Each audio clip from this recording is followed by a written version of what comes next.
Good evening, ladies and gentlemen, and welcome to the Chester Belloc Hour, brought to you by your affable hosts, Caleb and Connor.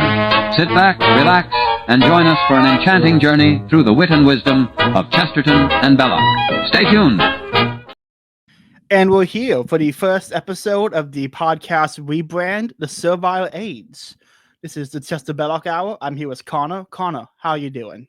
I'm doing fantastic. I forgot to talk to you before the call about how much I love the new name. Servile Age is awesome.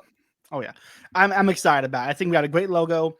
It's easy to remember. It covers a lot, and I think it'll be a good title going forward. For all the things we do is trying to get people out of just consuming things. Like even whole point of poetry is that you want to look at the word differently and try to compose verse about it.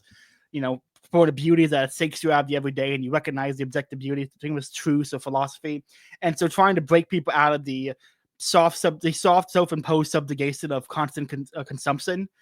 That is a Servile Age. I think that's a great title for this podcast. Well, and on top of it, there's a step further. Like, it obviously harkens back to, like, we are the Chester Belloc Hour. That's obviously a very Bellocian name. But then also, like, because you do so much on this channel, anything, I mean, we live effectively in the Servile Age. So as a result, anything you're commenting on, it's going to be relevant to that umbrella. While still maintaining the actual identity of the podcast, which is awesome. Oh yeah, it's gonna be fun. I'm really looking forward to once Lent's over and I'm back on Twitter, back to uploading regularly, and hoping because I'm starting school soon, I'll get back into the habit of writing again. I'll be able to put up more stuff. So dude, it's gonna be a very exciting time going forward. I'm looking forward to exactly what you just said, but not because you'll be writing more, but because I've found this was the first Lent since 21 that I didn't give up, maybe 23, or not 23, 22. First Lent since 2021 or 2022 that I didn't give up social media. And I forgot what a barren wasteland Twitter becomes when you don't give it up for Lent. Like, I was halfway through and I was like, maybe I should just give it up for Lent because everyone else is gone anyway. And I was like, well, I can't give it up now because now it's just in pride. Like, now I'm just like, dang it, I didn't do the thing everybody else did. Yeah, I've stayed on Twitter once whenever those got off for Lent, and I'm like, this isn't as fun. All my friends are gone. No, it's awful. It's not dude, fun. The Cats chat is literally just me and Jay with an occasional comment from Haas. And don't get me wrong, that's wonderful, but like, it's not what it was. Yes, the Discord is popping though during the Twitter break. That's fair because everyone else is. I need to check our Discord more. It's a great Discord. Okay, but so Chester Belloc, we got some poems, and then everyone listening, this is the going forward on Chester Belloc. There's so much great work from Chester and Belloc that we plan to go a little bit longer and cover something more in depth at the end of the poems and wine. So it'll be poems, wines, conversation. Then we go into the live reading of a series of essays or a long poem. So to begin with, we're doing Restoration of Property from Hilaire Belloc. I haven't talked about this with Connor yet, but after we finish going through this, after a few episodes, I would like to do a Limpetto, however you say it, from T.K. Chesterton. You have talked about that with me. Okay. Yeah, that's absolutely next. Well, because you got that book in St. Augustine on it, right? Mm-hmm. Yeah, it has the commentary from the Eloquent. They can kill you and take it. Yeah, it's good, dude. I've been reading it at work in between breaks and stuff. It's awesome. It's gonna be a lot of fun. But before we go into poems, wines. I know you're not drinking today, but I am. So real quick for the listener, I am drinking a Chianti, a wine from Tuscany. It's red wine. It's pretty good. It's not my normal sweet Moscatos, but it's nice. And then to offset that, I have a Club Taylor's Crusher screwdriver, which is a canned screwdriver.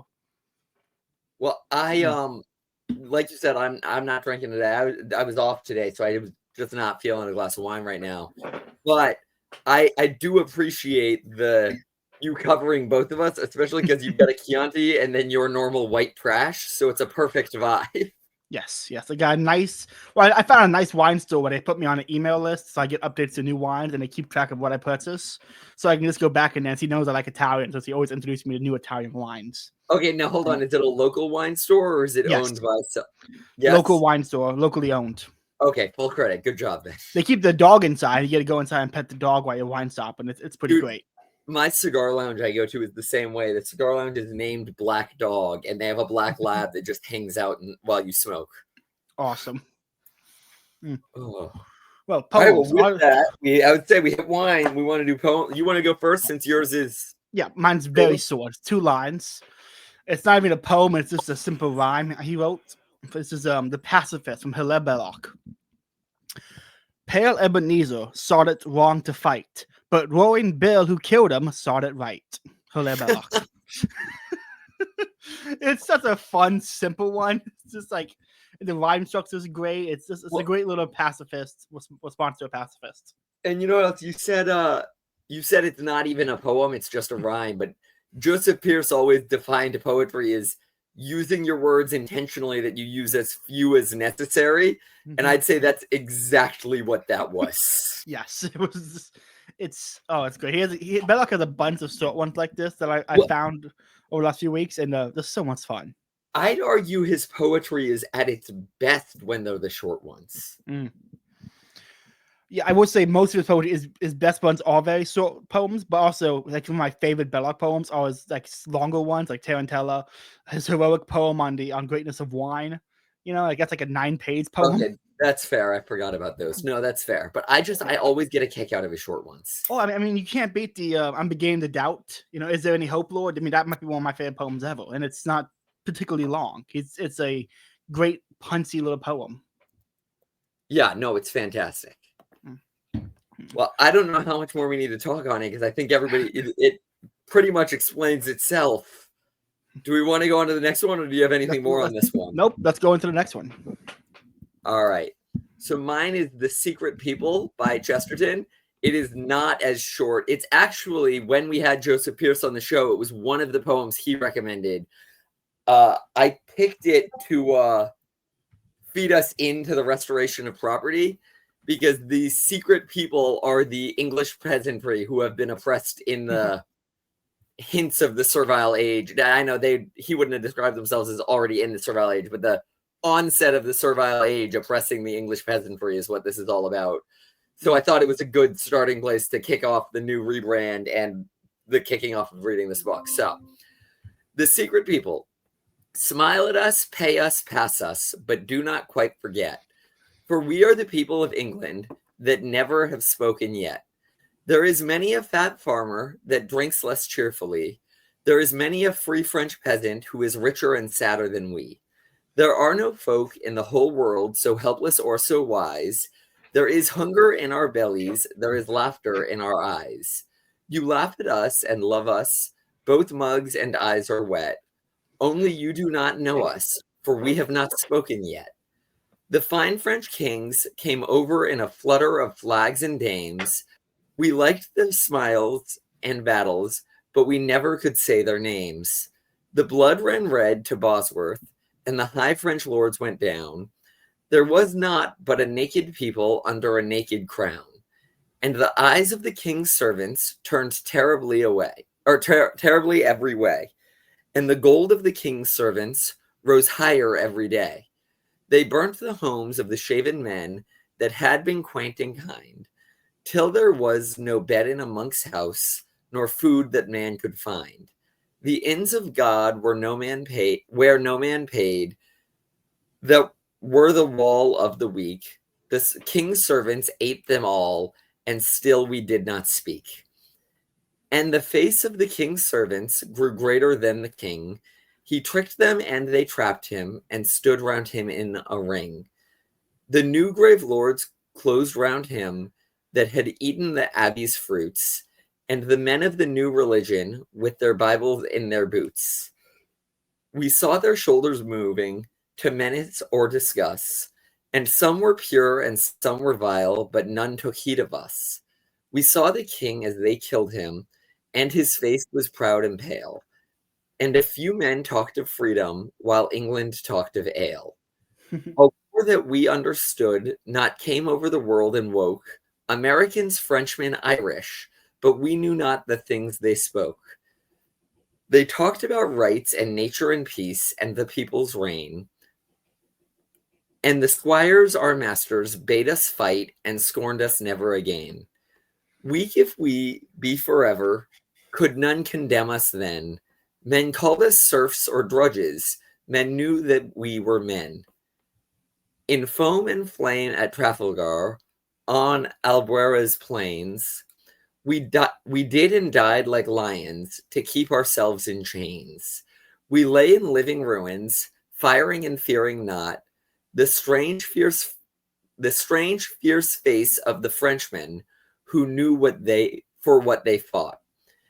And the man who seemed to be more than a man, we strained against him broke, and we broke our own rights with him, and still we never spoke. Our patch of glory ended, we never heard guns again, but the squire seemed struck in the saddle. He was foolish, as if in pain. He leaned on a staggering lawyer. He clutched a cringing Jew. He was stricken, it may be, after all, he was stricken at Waterloo. Or perhaps the shades of the shaven men, whose spoil is in his house, come back in the shining shapes at last to spoil his last carouse. We only know the last sad squires rode slowly towards the sea, and a new people takes the land, and still it is not we.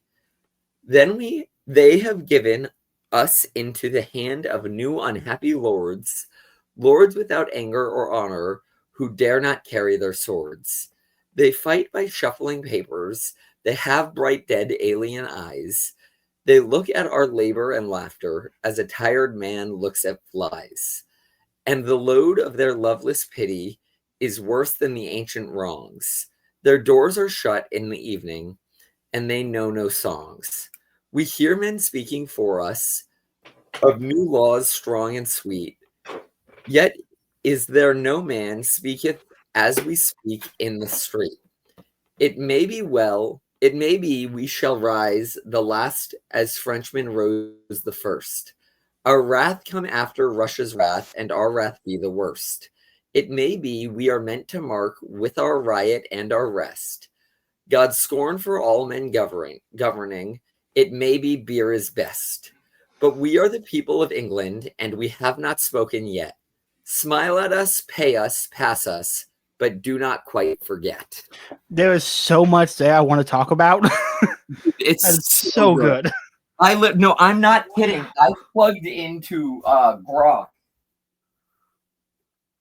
I plugged into Grok. Hey, I'm talking about the restoration of property today, and I need a poem by Chesterton. What's a good one I could look up? And it spit out like 5 of them, and this was one of them. And I was like, I think Joseph Pierce recommended that one. And I checked my email, and he did. And I was like, I read it, and I was like, this is arguably Chesterton's best distributist work. That is incredible. So many lines that I got like the first of all, Waterloo mentioned happy already. I mean, sad, but also happy. But I really do love the right here the early parts of it where he's talking about the monasteries being the land of the monasteries being seized and the quiet monks in. That's good. I really like when he talks about the Americans, the Irish, and the French complaining about oppression from England. And they're like, we didn't understand the words. Like, they're living with the oppression from England always. And it's funny because I've been reading, I actually finished it this morning. It's called A Zealous Priest, The Murder of Father Michael Griffin. And I've been texting random excerpts to you and our other friends sporadically, just being like, guys, you don't hate England enough. You need to remember how awful they were to Ireland. But I have to remember, and the thing that nailed it most, Chesterton actually has a quote from his book, Irish Impressions, where he says, I entirely sympathize with their being in revolt against the British government. I am in revolt in most ways against the British government myself. And like, that's exactly what that poem was. Like, it talks about the Americans, the Irish, and the French. And he's just like, yeah, we feel that same thing here at home. That is, I gotta say, I love this last little line here. We only know the last sad squires rode solely towards the sea, and new people takes the land, and still it is not we. Is that where when that could have been written today, referring to all the immigrants coming into England? It literally could be written at any time in the entirety of the history of the country. Like, it's yes, they have been plagued nonstop with that. Various different kinds of leaders who are all not the English peasantry. Wow, there's so much. That's I mean, 'cause I really only read Belloc poems. I gotta start reading more Chesterton poems. I normally just wait to find out about him on this podcast, but that's a good one. Chesterton will be the first to tell you that he is not as good of a poet as Belloc, but in a lot of ways, he's a better poet than he is like an author. Because Chesterton very often, like if you read him talk about it, he doesn't think about what he writes. Like he just gets excited and writes something too fast, doesn't edit it, and it doesn't come out that well. But with his poetry, it actually works pretty well because like it is just actually him just spitting it out on the page. Yes. It's wow. That's a good poem. I'll have to definitely I'm definitely be reading that again. There's a lot there. Yeah. All right. Okay. Do we want to jump on the restoration of property? Yes, we do. Let me get it. I got the let me get it up here. Know what? Anyone listening, the link would be in the description if you want to purchase it or if you want to just read it. But I'm not gonna share the screen for it because it just makes the screen too cluttered. No, I agree. Before we get into it, the copy I found did have this quote from Pope Pius the 12th, and I wanted to read it before we got into all this the reading of restoration of property. So I'm gonna. Oh, before we dive into it, is there any preamble you want to say for the listeners who can't? I mean, we have listeners here who mainly just listen for the poetry, you know. No. But if we're going to dive into distributism, what kind of preamble do we want to give?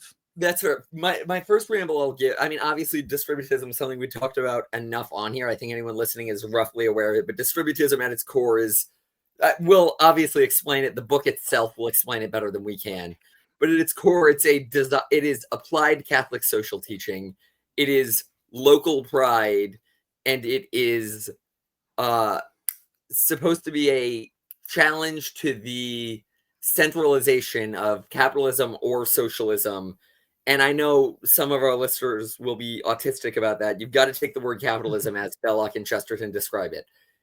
It means 87 different things to 87 different people. But at the end of the day, they describe it as the consolidation of wealth in the hands of the few. And this is answering that problem while trying to reject the answer of that problem as socialism. I would also say the same way I just said The Secret People might be Chesterton's best distributist work. I'm not committed to that, but it might be one of them. This is Belloc's best distributist work, in my opinion. It is. So the Servile State, which this whole channel is now named after, is generally considered like his magnum opus in terms of distributism. I like this so much more. Yeah. No, I agree. I love the Servile State. I think the history of it's very interesting. But this is something else when it comes to the distributist literature. It's incredible. Yeah. The only preamble I want to go ahead. Oh no, go ahead. The only preamble I want to give is that you can't view distributism as a political ideology where it has like a tenet or it has a set goal.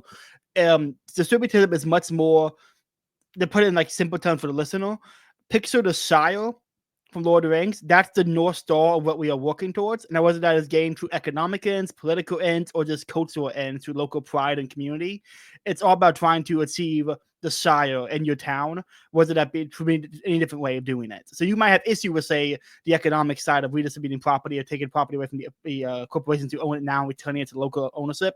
But you could still think of the social side of it, having a tight-knit community where an employer cares about its employees rather than seeing them as economic numbers on a spreadsheet. Yes. Well, and the other thing about it, too, is that the Shire is going to look different depending on where you are. Yes. If you are in Ireland, the Shire will look a lot like the actual Shire. If you are in South Florida, it will look a lot like a local fishing community. Like it is local, is varied and different, and the faking gay mass industrialization has taken that from us and made everything the same. Yeah, the weirdest part of multiculturalism is how universal it is. Yeah, well, I've been saying that since I got back from Ireland. Everybody's been telling me, isn't Guinness so much better over there? And I'm like, no, it's not. 100 years ago, it probably was. I was like, but you're going to sit here and tell me that Guinness brews it differently and gets it different. It all tastes the same because everything tastes the same now. Mm-hmm. Yeah, there's a whole lot of thing we can go into on that, but we got to save time. We got to get this book. So let me read this introduction. This is a quote in the introduction of the Restoration of Property from Belloc. This is from Pope Pius XII. As our glorious predecessor, Pius XI, has so effectively shown in his encyclical Quas. Do you know? Yes, I know that. Hold on, it's quadragesimo anno. I don't know how to pronounce it, but it means 40 years. It means the 40th year or 40 years because it occurred 40 years after the best pope we ever had, Pope Leo XIII's Rerum Novarum. So it's a 40-year later reflection on it. Which is a beautiful, beautiful So encyclical everyone to go read. So good. Keep going. Sorry. It happens too often that human needs do not, in accordance with their natural and objective importance, rule economic life and the use of capital. On the contrary, capital and its desire for gain determine what the needs of man should be, and what extent they are to be satisfied. Therefore, it is not human labor in the service of the common welfare that attracts capital to it and presses it into the service. Rather, capital tosses labor and man himself here and there like a ball in a game. It is the inhabitant of the city suffers from the unnatural state of affairs, so much more in the country to the very essence of the farmer's life. Notwithstanding all his difficulties, the tiller of the soil still represents the natural order of things willed by God. The farmer knows that man, by his labor, is to control material things. The material things are not to control man. Pope Pius XII. So good. So good. So good. I mean... Trump would be elected for a third and fourth term by the end of today if he said that rather than pretending his tariffs were for economic gain. If he said, yes, they hurt economically and I don't care because this is the actual goal, it would be a mass swell of votes. Yeah, that's my whole beef with the tariff stuff. Is people are like, it's gonna hurt us economically. I'm like, no, like that's kind of needed right now. Everyone's falling. We've just been falling the slowest. Okay, we have to actually just get through that fall. This is my acceleration comes in, but we have to get through that.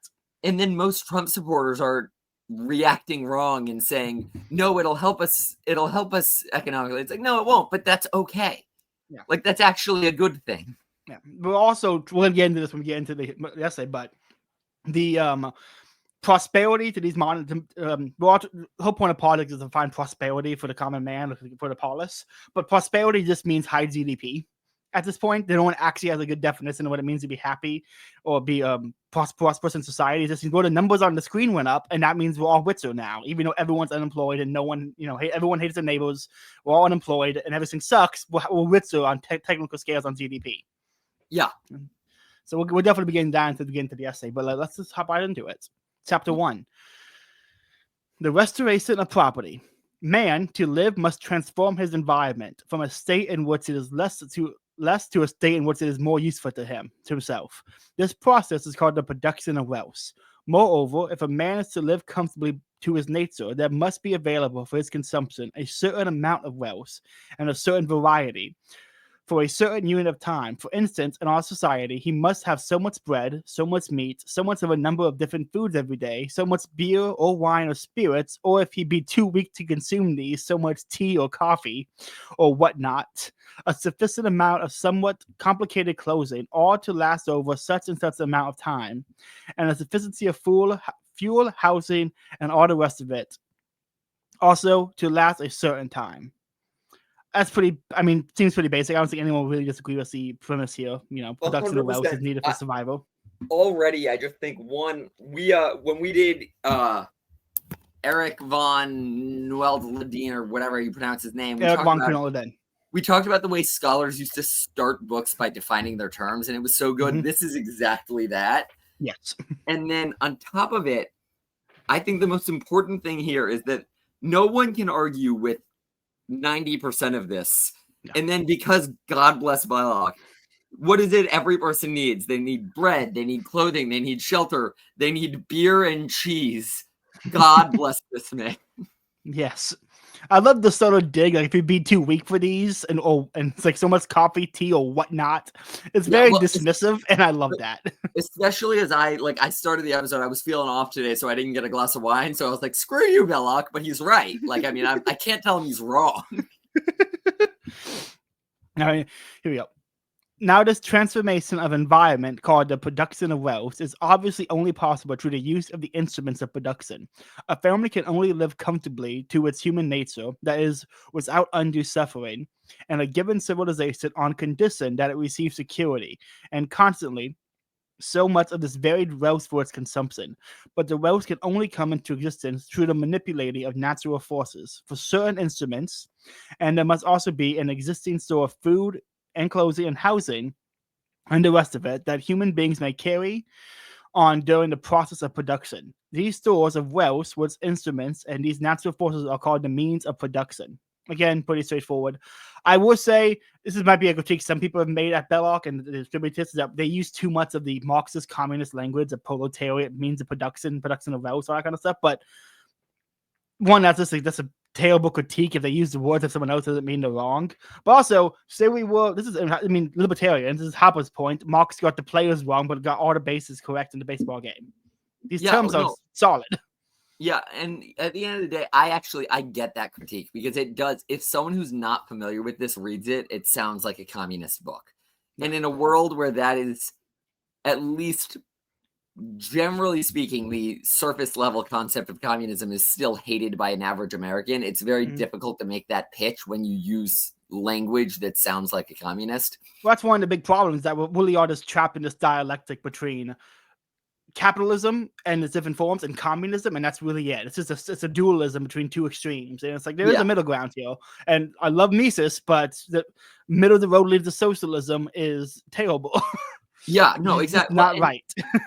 At the end of the day, what they're calling for is what libertarians try to say they're calling for, because, again, using the means of production, at the end of the day, Mises defined capitalism as the private ownership of the means of production. The only difference Belloc makes from that is he's saying he wants the farmer to own the means of production at his farm. I have no idea. Libertarians get very riled up with that, and I think it's a lot because of the communist language, and also a lot because it's not afraid to use government to get it from point A to point B. But at the end of the day, any serious libertarian agrees that they want the average person to have the means of production for their production. Yeah. Actually, I went ahead and got some quotes from other thinkers to tie into this, because I thought it might be fun. This is a great one from Byung-Chul Han. The idea of the production of wealth in modern society is no longer a question of fulfilling human needs. Instead, it has become the endless multiplication of desires and accelerated consumption of the self. Yeah. Yeah. Look outside. Yeah. Yeah. I mean, turn on ESPN Plus right now. First of all, just to follow that instruction, you have to buy a Disney subscription. So already my point is made. But turn on ESPN Plus, pick any sporting event, and watch the same 7 commercials for a half an hour, and tell me he's wrong. Yeah. It's with Han's quote is so little to say, because he spells it out so clearly. It's like, yeah, he's just right. There's no way to add to that. Yeah. But back to Belloc. It is obvious that whoever controls the means of production controls the supply of wealth. If, therefore, the means for the production of that wealth, which a family needs, are in control of others, then the family would be dependent upon those others. It would not be economically free. The family is ideally free when it fully controls all the means necessary for the production of such wealth as it should consume for normal living. But such an ideal is inhuman, and therefore not to be fixedly attained. Because man is a social animal, it is not impossible of achievement for a short time. It has been briefly achieved whenever a lonely settler has fixed himself with his family and his stores in an isolated spot. But such complete economic freedom for each family cannot be permanent, because the family increases and divides into further numerous families, forming a larger community. Moreover, even were the isolated family free to endure, it would fall below the requirement of human nature. It's isolation, stunting, and degrading it. For men cannot fulfill themselves save through a diversity of interests and ideas. Multiplicity is essential to life, and man is and man, to be a truly human, must be social. All that right there is the first 2 pages of Aristotle's Politics. It's all right there. That's the basis of any thought out political idea. Yes. I mean, at the end of the day, even I keep picking on libertarianism just because that's where I come from. So that's what I'm able to use. But like, go to any libertarian, and every one of them will tell you they want to they want to go live in the woods, but also human action and social cooperation is necessary for trade and exchange. Like that's just how humans work. And if you're going to work on any sort of idea of it, or even like pull up any trad LARPing Twitter page and they're talking about how they want chickens. Like there's a natural instinct that, okay, yes, I want the family to have legitimate economic freedom. A libertarian would have said, I want the individual to have legitimate economic freedom, but that's just missing who the core political unit is. It's not the individual, it's the family. But that's the only thing that changes out there. And then saying, okay, well, how do we do that? Well, the family provides everything, so no one has authority over them. Okay, well, that's not possible. Next step. Family exists with other families. And right there. That, I mean, it's straightforward. No, I don't think any person could really disagree with what's been laid out so far. I really think if the Hoppians weren't so trapped by Hopper and his book series of Socialism and Capitalism for the definitions of socialism and capitalism, there could be a lot of great conversations and alliance between Hoppians and distributists on practical goals, because there's so much agreement there, but they're so tied to their odd, strange, incorrect definitions of things, they can't see the reality of what's actually happening. Well, and that's why I say you've got to take Belloc's definitions for the definitions he gives. You have to recognize the words that are actually being used. And if you think that word means something else, fine, insert other word here. Like when I was talking to some libertarian about it, I said, just if it makes it easier for you, when you read the word capitalism in this book, change it to the word cronyism. Like if that makes it easier for you, do that. Yes, and I mean, I'm not. We can go into a whole argument with what the real quote unquote capitalism is possible, or if it will always be cronyism. There's a whole conversation we had there. I think we both kind of lean towards it's going to be. There's no real capitalism is impossible as real communism is, but you can at least see the point Belloc is making if you adopt his definition just for reading his book. Yes. Just take him at his word and use his definitions. It's not that harsh. First, difference of occupation. Each in a society, I love this part, this is so good. Each in a society will concentrate upon what he has, the best opportunity for producing, and by exchanging his surplus of it for that which another has, the best opportunity of producing, will increase the wealth of all, or what comes of the same thing, lessen the burden and labor for all. Thus, men live more happily in an agricultural village if there was a miller to grind the wheat instead of every family grinding under their own roof, a cobbler to mend and make boots, and so on. Second, a principle of unity. There must exist in some form the state, a sufficiently large unit for the development of the arts and the better complexities of life must be organized. Its power must be appealed to for the satisfaction of justice, the prevention of internal disorder, and for the arrangement of defense against external aggression. In general, the state must exercise some restraint upon the ideal economic freedom of the family, or freedom itself cannot be guaranteed. Right there, that's a very real politics example, not politics example, it's a real practical politics example of the rights and duties being intertwined, like Pope John the 13th in his encyclical Prima Tars, I think that's how you pronounce it, talks about how rights always imply every right. How do you put it?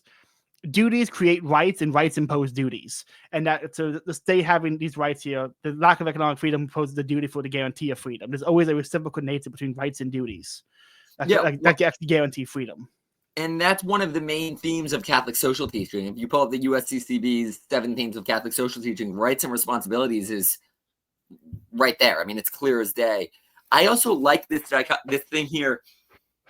First, the difference of occupation, that's just division of labor. I mean, everybody, you have to do different things or else everybody has to do everything. And comparative advantage exists. We need division of labor. Easy peasy. Basic day one economics. I'm remembering from back when I was a PhD student, but because it takes PhD to get to basic day one, but the next part, I think of it as basic day one economics plus St. Thomas Aquinas is what I always describe it. Because I look at that next part and it reminds me so much of De Regno. Because in De Regno, at the very beginning, he actually lays out the question of what's the purpose of a government. And he says, actually, you could have a society without a government. That would actually be doable. He considers it entirely possible. The reason he decides, or he claims it is not desirable is, where was it in here? But I can't find it with me on me right now. But if you pull it up, it's the very beginning of De Regno. And he explains that while you could exist without a government, each person would have wildly varied goals, and you need to have some leadership role. And of course, De Regno makes the claim that it should be a king. He says, you should have some leadership role directing the society towards what is good. Because if there is an objective good, the society should be led in the direction of that objective good. So in this, it's, yes, everyone should just generally trade without much government interference because there's difference of occupation and that makes everybody better off. However, the goal is more than material gain. The goal is the development of the arts and the better complexities of life. So true. But why difference of occupation restricts the ideal independence of the family, it does not destroy freedom until one or another differentiated and necessary occupation can withhold its necessary function and thus impose its will. If the miller can refuse to supply flour to the West, who has lost their instruments and aptitude for grinding wheat, he will be their master. So with the unifying authority of the state, if the state is cut off livelihood from the family, it is their master, and freedom has disappeared. So it's two things on this. One, I'm remind anyone listening on Contradentilas, Jeremy did a debate with Ace August on anarchism. It's a very fun debate. I recommend people go check it out. But Jeremy does make this point that like if you're going to have the moment you have trade, you have a power dynamic where one guy can rule the other guy through his holding of that trade. So if someone owns a building and has the power to that building, he has ownership over that guy because he can simply say, "I don't give you. You're not going to have power this time unless you go and do this." And Ace has no real good response to how that would operate in a anarchic society of it being free and stuff. It's like, oh, yeah, they sign on to be there. And it's like, yeah, but he's a slave to that guy because he what's his option? Go be homeless. And so that's one good point. I want to read this real quick quote from Hahn on this. In the neoliberal society, power is no longer exercised through direct domination or violence, but through the production of desires, through the creation of a subject that is self-exploiting. And so on the issue of like the state can impose power or the individual who has control of the wheat can impose his power upon someone else by holding that wheat. In today's society, we saw self-exploitation because they self-impose themselves through the multiplication of desires. So again, as we go throughout this, because it was written a while back, I want to kind of use some Hahn quotes and other modern philosophers to bring it to the 21st century actually for today or the survey age we live in. No, yeah, I love those modern quotes to use that. I will say this is one of the topics, though, that I think the distributists, and I consider myself a distributist, so I'm willing to take the self-criticism here. But I think distributists are too optimistic on, a little too unrealistic that the goal of and I guess this is why you said at the beginning, it's a North Star. We're moving towards that. It's not a goal that's reachable. But with it as a North Star, there's always going to be power dynamics. I mean, there's no scenario when it talks about if the miller becomes their master, so if not, the state has to step in. If the state can cut off livelihood from the family, it is their master. There's no setting in which these dynamics are balanced well enough that there isn't someone with authority over another. Like that's always going to be a reality. And I think that sometimes Chesterton, more so than Belloc, just because Chesterton is a more optimistic person than Belloc, are a little too optimistic about the reality that we can have the existence of some Irish peasant farming community where the state does exist to protect people from consolidating wealth and taking over the others and developing power without the state developing that same power. You can hope that the balances are such that they don't get hugely out of whack, but these these power differentials are always going to be real. Well, this is what I love about distributism is that you can recognize that power just is. You know, I don't like might makes right. Might simply is. It's the constant force of reality. That there will always be power dynamics, and there will always be someone with more might to enforce his will upon the other. But the solution to that isn't this, well, how do you balance the power? How do you make these competing things where he has power over him, his power checks his power? It's true, much more of a Christian virtue of the community, where it's, yeah, this guy has power over this other guy, but the hope is to have a community in which he recognizes the reality that the other person deserves dignity for being a human and treats him in a way that is becoming of him being a human. The solution is Christian virtue and local ties in a high trust society. And so while all that is true, you can still argue from a distributive framework, yes, that is the case. Here's how we try to fix that through the church and through moral teaching, because it's not just an economic or political policy. It's an all-encompassing North Star, which is why I love distributism. Yeah, well, and I obviously agree. Like, I'm picking at this particular hole, but I'm 100% on board with you there. Yeah, I love it. Distributism is great.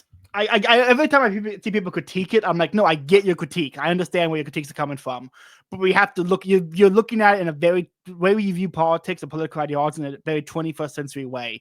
Let's think about this in a more classical way. Yeah. Let's keep going. Therefore, there is a test of the limit after which such restriction of freedom is hostile to our aims, and that test lies in the power of the family to react against that which limits its freedom.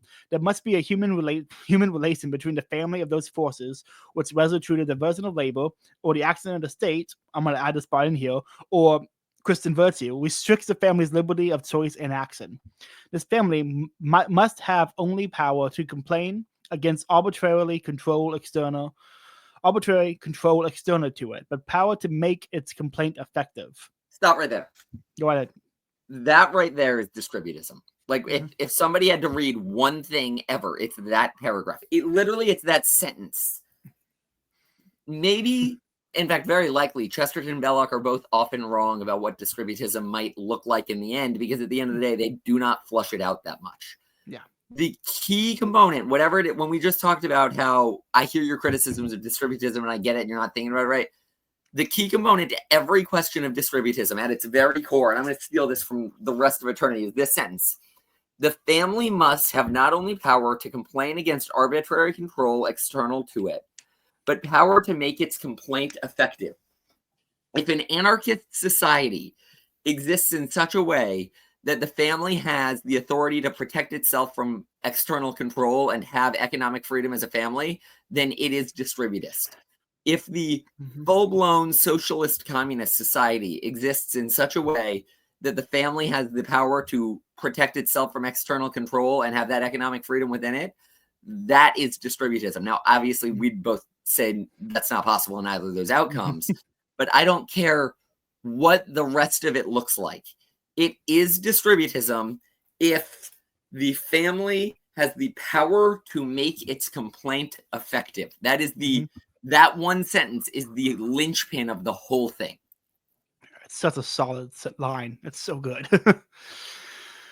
Man, I love Belloc. What I love about Belloc is when he wants to be polemical, he can be very polemical. You know, like his epitaph to a politician. You know, it's very polemical. But when he wants to just be straightforward, like here is the facts, here is the statements, here is the arguments, it's so direct and clear cut. It's incredible. Yes.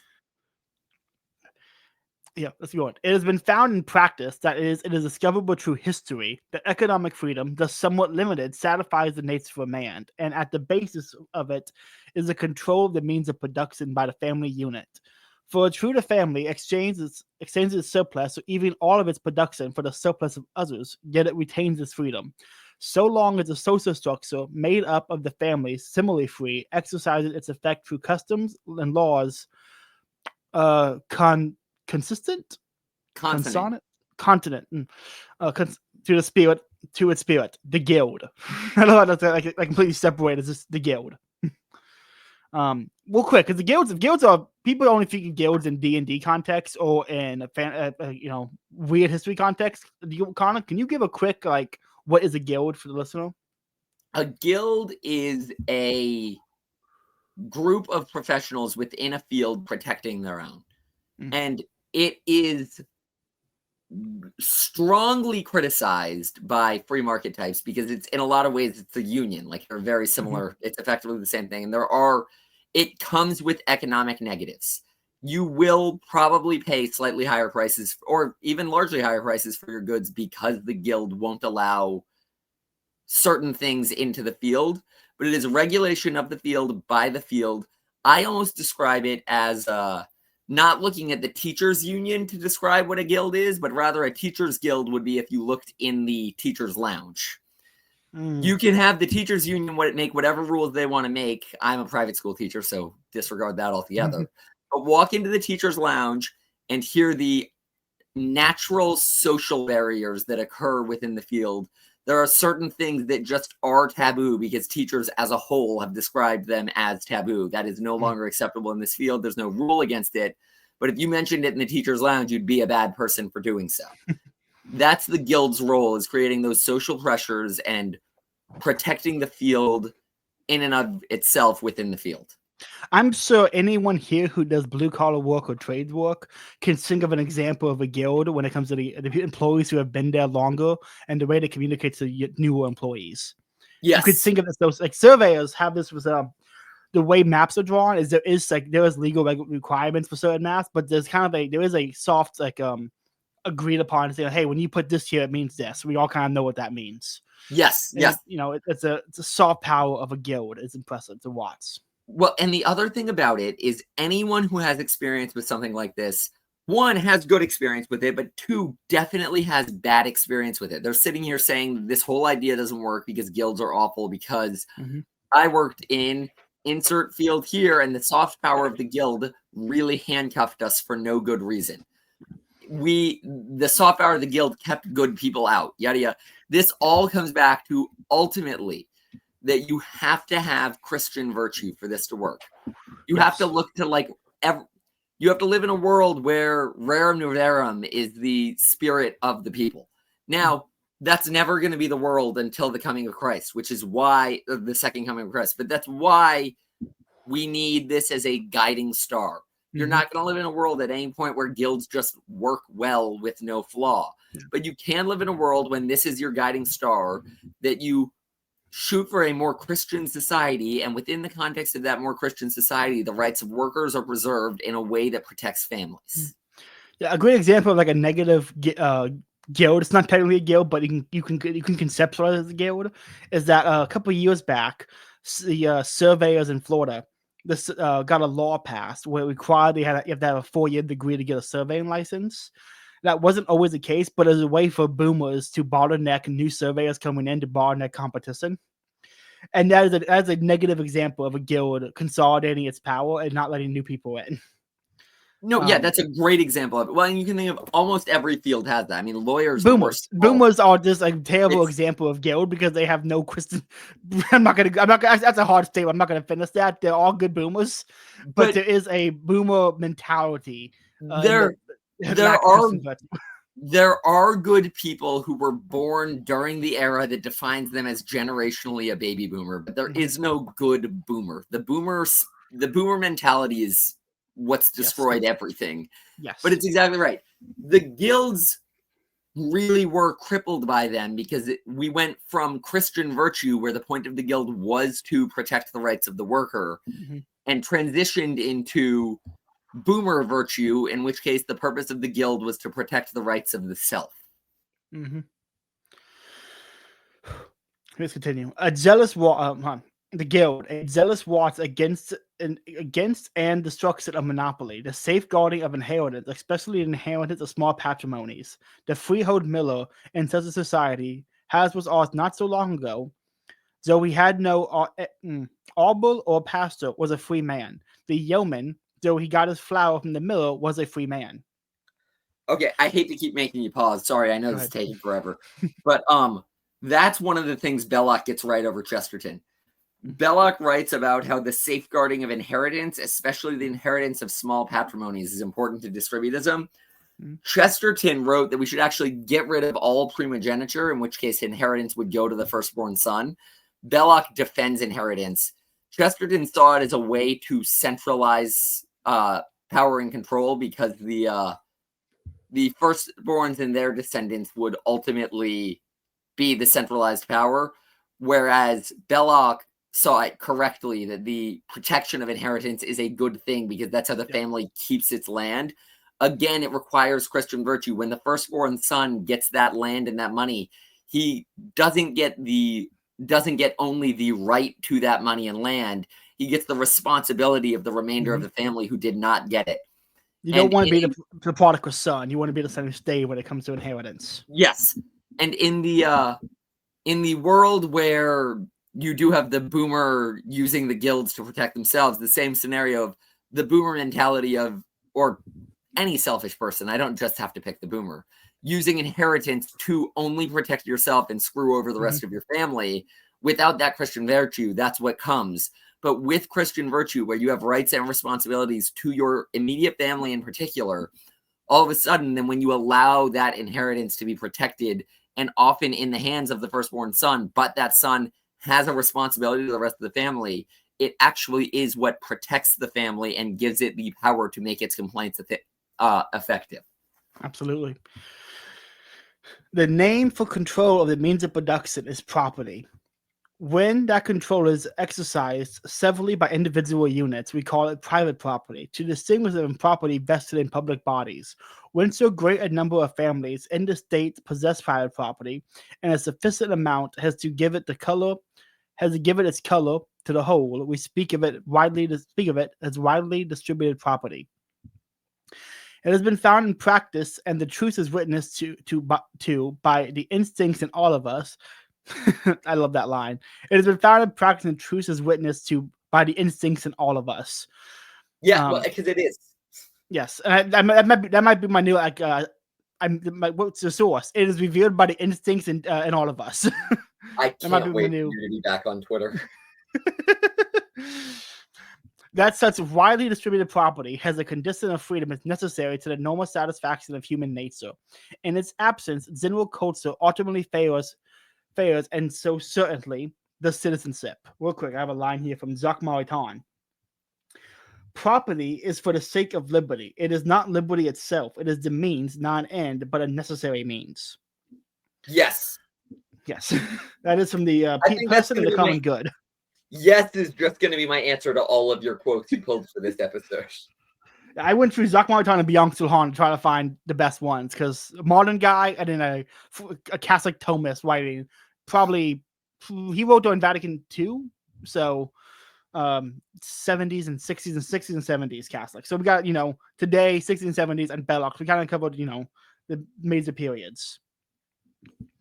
Let's see. We're running up on the hour. Let's see how far. Let me scroll down real quick and see if I can find a good stopping point. You know what? We're on page 28. Let's go to page 30 and call it there. That way we'll cover the first 30 pages in this first episode. Awesome. In my book, we're on page 4, but I believe you. Yeah, I have the PDF. I have this PDF that has a bunch of introduction and preambles from other authors. Okay. I will say it's actually a real quick is a line from Curtis Yarvin that I've 100% have adopted. When it comes to any book written pre-1990s, don't bother reading the introduction until you finish the book. I like that. Introduction is written by some guy who wants you to interpret it a certain way. Interpret it yourself and then see if it compares to the guy who did the introduction. Yes.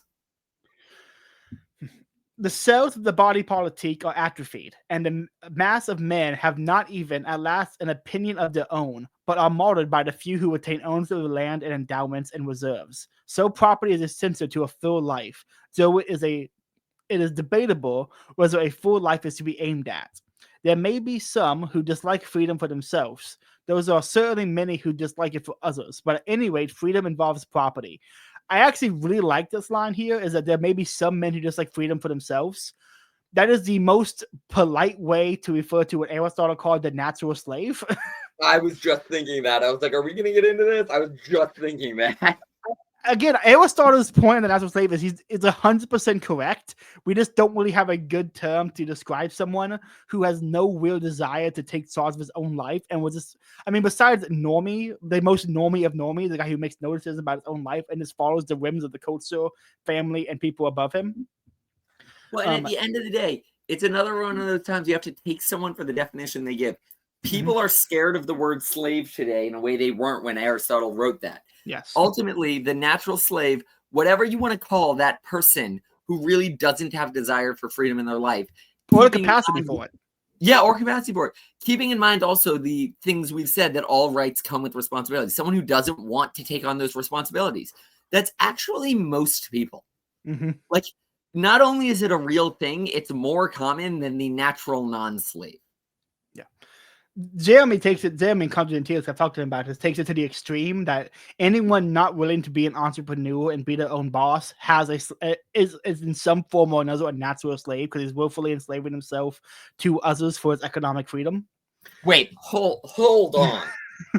You're going to tell me Jeremy of known moderate podcast Contra Gentiles takes this to a Jeremy, the man who, if you Google Jeremy, Alaska, and I'll just leave our viewers to that, the man who did that, he has a radical opinion on this? I know, it's shocking. He's so moderate, typically. I remember that time that the Alaskan government unanimously voted him moderate man of the state.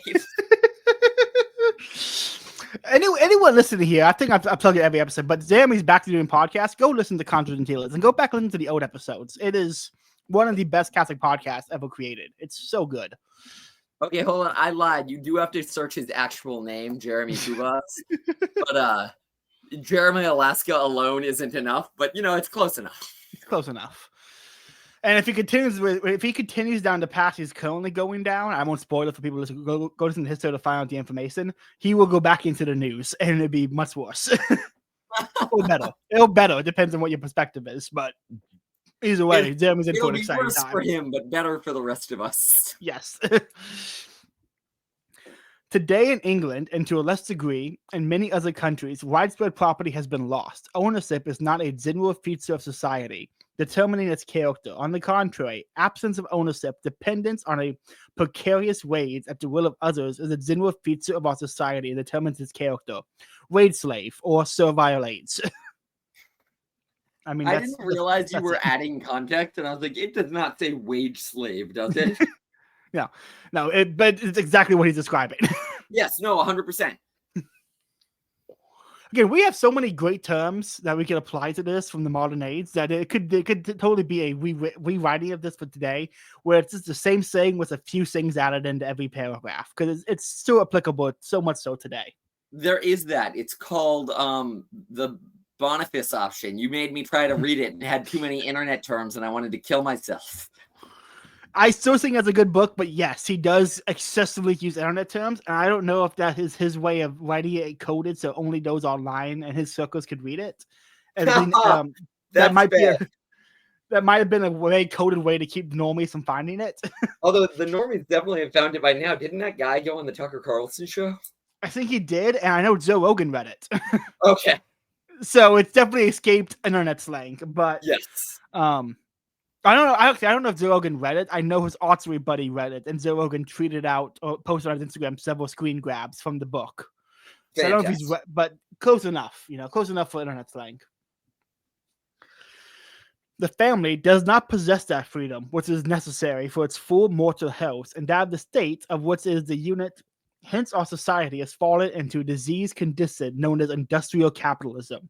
And in this state, the control of the means of production is vested in a comparatively small number. Consequently, economic freedom has ceased to be, giving its tone to society. Capitalism does not mean, here we go, libertarians. Capitalism does not mean a state of society in which capital has been accumulated. It is It's accumulated, protected, and itself put to use in productive wealth. Capital so accumulated, protected, and used must exist in any human society whatsoever, including, of course, a communist one. Nor does capitalism mean a state or society in which capital is owned as private property by the citizens. On the contrary, such a society of free owners is the opposite of capitalism, as the word is here used. I use the term capitalism here to mean a state of society in which a minority controlled the means of production, leaving the mass of its citizens dispossessed. Such a dispossessed body of citizens called a proletariat. On this point here about capitalism, his definition being a state of society in which a minority control the means of production. Libertarians love to point this out that power tends to centralize, as in like when you have competing currencies, it will tend to centralize into one currency. Money is a form of power because it's a way to buy what one needs. It doesn't. I've yet to see a good libertarian argument for why power in a free market wouldn't centralize. Besides the idea that Ayn Rand's idea or other libertarian idea that power simply the competition prevents power from centralizing. I've yet to see an actually good argument for why that is the case rather than a pipe dream. Well, no, absolutely. And then on top of all of this, I just can't say enough times, Belloc gives his definitions clear as day. And if you want to be spurging and autistic about it, fine. But he gives his definitions clear as day. And human action wouldn't be written for 10 years after he wrote this, after Belloc wrote this. Mm-hmm. Socialism wouldn't be in English for another 20 years. Like, Belloc did not care what Mises had to say because Mises hadn't said it yet. Like, at the end of the day, fine. Whatever autistic explanation you want to give for capitalism, Belloc is very clear about what he means and what he doesn't mean. Mm-hmm. Yep. Industrial capitalism has in its present phase other grave evils attached to it, besides the loss of freedom, for the twin evils of insecurity and insufficiency are attached to it. The main body of citizens, the proletariat, are not sufficiently clothed, housed, and fed. Even in the insufficient supply is unstable. They live in perpetual anxiety. Actually, I think I have a Han quote for that one. Hold on. Let's see if I can find it. While you pull that up, that's a really interesting one. Because there's something to be said about today. Somehow we have insecurity and insufficiency running rampant to the extent that people do live in a perpetual state of anxiety. Mm-hmm. Yet through it all, it actually occurs through people having too much. Yes. Like I have 8 pairs of cowboy boots, but I live in a trailer. And that was the most brilliant maneuver of the servile age. I don't know how they did it. But it was unbelievable. Yeah. I found the quote from Han. Then he uses the neoliberal regime, but I'm going to swap it out for the servile age, and it makes the same amount of sense.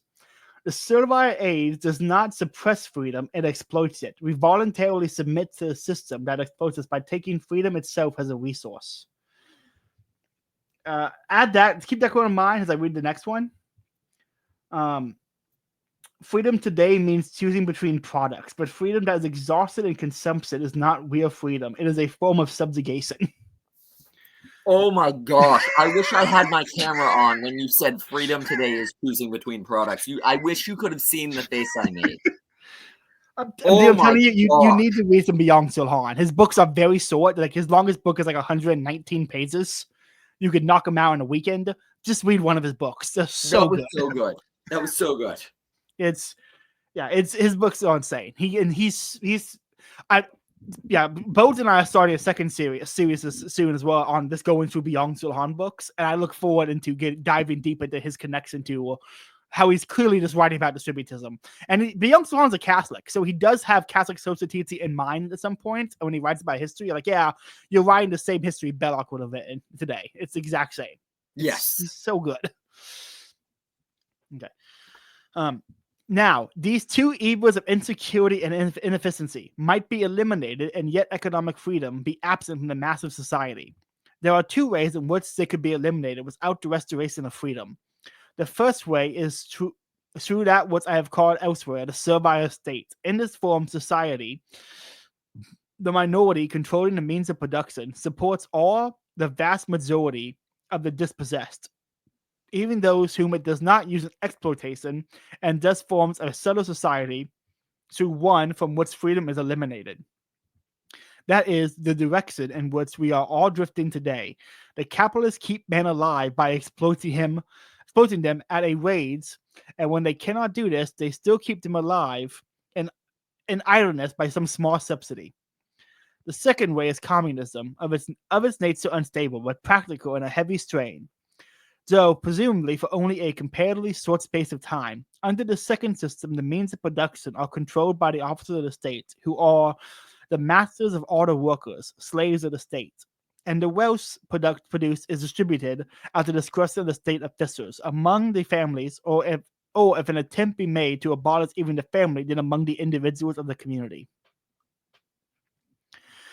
There is a third form of society, and it is the only one in which sufficiency and security can be combined with freedom. And that form is a society in which property is well distributed, and so large a person of the families in the states severally own and therefore control the means of production has to determine the general tone of society, making it neither capitalist nor communist, but proprietary.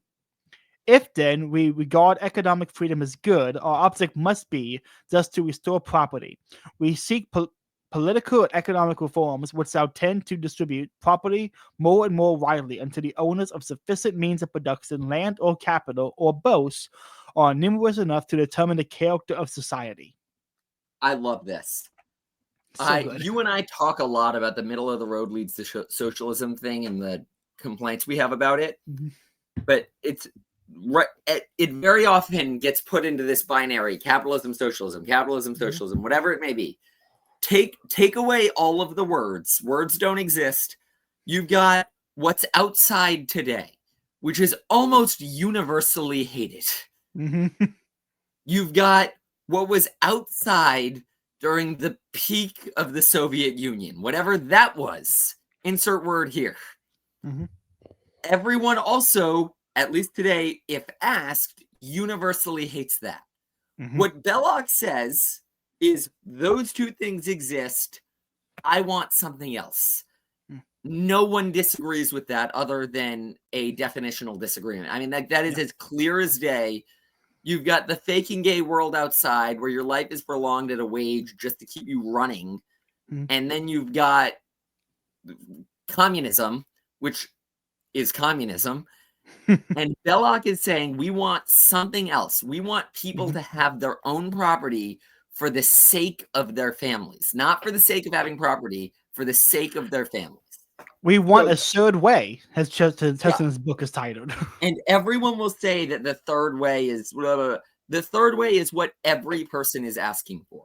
No libertarian, no dissident right winger, no any person, insert person here, is saying, man, I hate communism, and as a result, I really want the other way that is the status quo today. Like, no one holds that opinion. I just had two interesting. Something to say and then a question to ask. One, the survey AIDS is getting worse, and it's going way worse than Belloc or Chesterton could have seen, with BlackRock buying everything and the New World Order types literally saying you will own nothing and be happy about it. It's just trying to further cement the lack of ownership over everyone, make everyone renters, make everyone wage slaves, have zero ownership by the populace. Yes. Which would be peak servile AIDS. That is what they explicitly say that's what they want. Anyone not paying attention can see, obviously, they're saying that openly. You will own nothing and be happy about it because you are so busy believing you are free by choosing what you get to consume. Yeah, no, there is no doubt in my mind that Chesterton is currently witnessing the beatific vision. And as he witnesses it, one of two things is happening. One, he knows we're supposed to be having this for however much longer we are supposed to be having this. And two, he is desperately pleading for this to stop the moment God has in store for this to stop. It's so awful. And the other thing I wanted to say is we talk about how, if someone has ownership of a company or of the means of production, they have economic ownership over the individual or the family. With China buying so much stuff and so many organizations being ran by Chinese proxies from the Chinese government, I think you could make an argument that there are wide swaths of the American population who have their economic freedom tied to the whims of a foreign state, not even the state here in America. 100%. But honestly, I stand by it more and more. The reason, granted, this was a stupid decision because Barnes and Nobles know better, but the reason I published my book on something other than Amazon was because I was like, I do not want my immediate economic interests for myself and potentially my family if the book did better. The book's actually done very well and is supplemented. It's the reason I was able to go to Ireland in a lot of ways. And I don't want that in the hands of Amazon. Like, even we're very quick to get the criticism when it comes to a foreign state, but then we look at a cold-hearted megalomaniac run super corporation, mega corporation, and we're like, oh no, that one's fine. I will say another great thing about distributors and using this as a North Star is the amount of really cool slang one can incorporate from modern sci-fis. When it comes to like anyone here who plays cyberpunk or knows what a cyberpunk word knows they refer to corporations, which is a quasi-state corporation and entity in the universe, has corpos. And it's in wage slavery. We have so much great slang today to describe the enemies of distributism. Well, especially when we talk about fun. one of the major issues that distributism has had is the language problem. The fact that the now socially understood language of today is that slang that is actually very useful for it actually has a major upside potentially. Okay, we've gone for an hour and 10 minutes. I know it's just the Belloc hour, but we've gone a little over. Connor, any final thoughts on what we've read so far, or anything you want to kind of tell the audience to go look up and read or think about before they go into the next episode when we go? Yes, listen to the next absolutely. one, Before you go into the next episode, now that you've got an hour of this under your belt, you're going to go to Barnes and Noble and you're going to type in "Tobacco Theology" by Connor Mortell. When you're about halfway through that book, you're going to be like, "This isn't really about distributism at all," but that's okay. You will have already bought my book. So that's going to be what I'm going to tell our audience to go read. Everyone should go read it. My mom is currently flipping through a page or two because she's interested in nicotine. And it's very funny when I walk out and see my book, your book, the book I gave her, my book, your book written on her little nightstand next to her. And I'm like, cool. My book is so good that a woman is reading it. That's how good it is. That's incredible. It is a good book. It's very well written. I enjoyed it. I've enjoyed what I read of it so far, at least I should say. Thank you, sir. Plenty of anything else I want to add. Well, listen, this is the first longer one. We did the poems. I would have to say next episode will probably be this long, if not a little longer, because we're going to do more poems and then also go into the essays. The book wants to be longer than when we start going through Lepanto, how do you pronounce that word? It will be, those will be shorter, I think, because they're just going through a deep dive on a longer piece of poetry rather than a book outlining a political North Star. But and we got to say, so like, comment, share, subscribe. We got a lot of exciting stuff ahead of us. And I think anyone listening, if you have any questions about any questions or objections, DM me on Twitter. I would love to hear. Or me. Or Connor. We love talking. We do this podcast. We love talking about these things. If any of you hear anything here you like or disagree with, send us a DM. We'll happily read it and engage with it if it's not retarded. If you send me a retarded argument, I'm not going to respond because I'm not wasting my time. But my bar for retarded is really low. If it even mildly annoys me, I'm going to send it to Caleb and not engage. If I see the word Austrian in any of it at all, I'm not responding. I refuse. I don't go a day without praying to Blessed Emperor Karl of Austria, but even if you use the word Austrian in that regard, I'm still going to see Austrian and shut it down. Any plugs or final things you want to add? Any plugs? Like I said, my book, I guess we just mentioned Twitter, so follow me on Twitter at Natural Authority. It's like Natural Authority, but with no Y because it didn't fit. Follow Caleb too, but he doesn't exist on Twitter until Easter, so follow me more right now. Yeah, that's all I've got. Okay. Everyone, I'm on Twitter at Trash Socrates. This is White Trash Socrates. Like I said, we have this one we're doing, Connor and I doing this. Carcadia of Mercia and I are going to be doing, Chiada of Mercia and I are hopefully going to wrap up our history of England soon because we have like probably one more 2-hour episode and we'll wrap that one up. But I think he's off Twitter, so he's not responding to my DMs. Doc Brown is coming on about every other week, and we'll go into a deep dive on Old English poetry.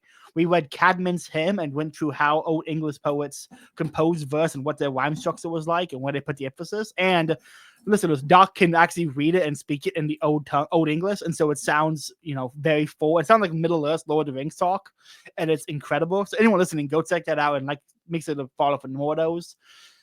I and Bose are hopefully next weekend or soon recording the next Jacques Maritain corner. So make sure you listen to that for more Jacques Maritain. And we have a new Substack coming out soon. Oh, that's right. Yeah, we have the Chester Belloc Substack where Connor and I release poems and essays of all we actually compose rather than reading better poetry from Chester and Belloc. And we have on Twitter Spaces after Easter, there will be a Poetry Corner Twitter space where anyone listening can hop in, recite their own poems, recite their favorite poems, just listen and commentate on the poems other people are reading and reciting. We all drink a bunch of wine, and we normally end up talking about whatever we feel like talking about, and we interject the signs of his poems. So make sure you find us on Twitter for that.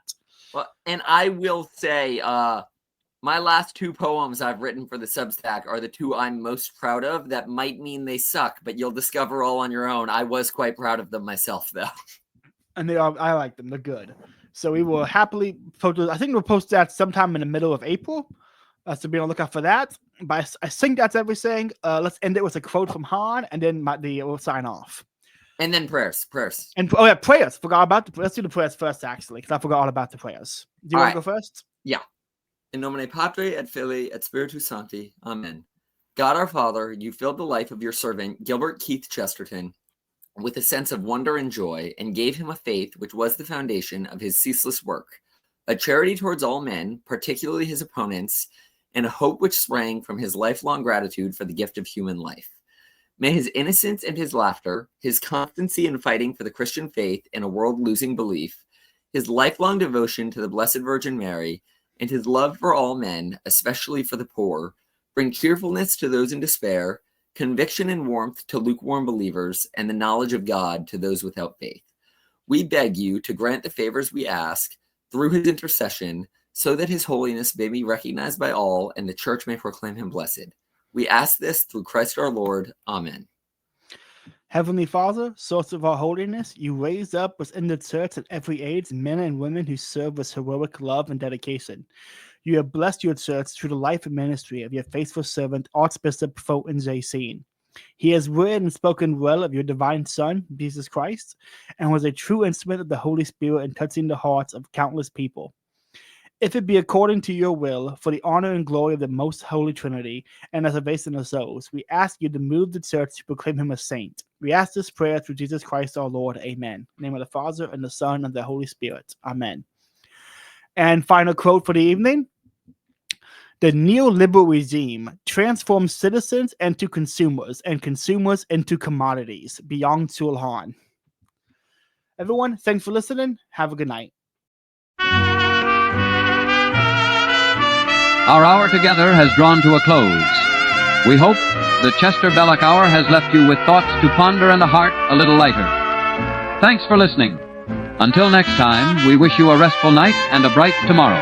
Good night.